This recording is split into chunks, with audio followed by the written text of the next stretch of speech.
So, good day, ma'am. My name is Kishai Canelio, and these people with me are my classmates, and we are here to have your sa to? We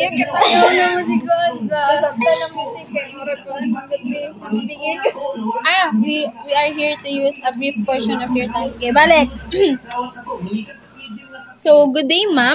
My name is Kisha A. Canelio, and these people with me are my classmates, and we would like to use a brief portion of your time for this interview. Is it okay, ma'am? Yes, okay. So, let me ask first, what is your name, ma'am? Margie Herongko. Um, what is your business name, ma'am? Kendra Jelly's Big Shop. Okay, thank you for that, ma'am. Awak kay mabalit-balik ikat man na isok-sok na mo diri ayaw mo gawa. Okay, next.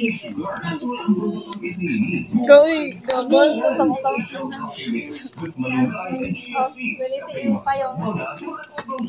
So ma'am, I am the next kanang mag-interviewer. So I am Kimberly Bacaro, by the way, and my question is that what is your business nature and type of your business? Like, what is the process, the type to create such business, ma'am? This business is Big Shop.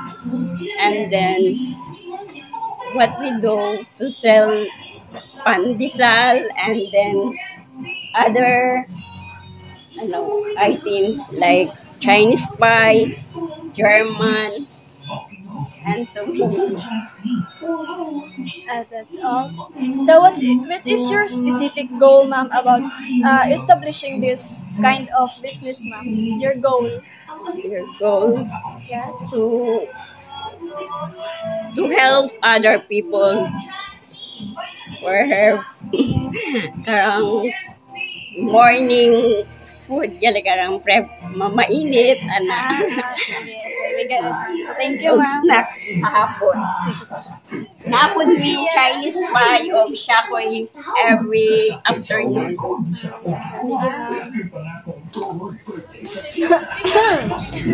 So, ma'am, I can ask another question, ma'am.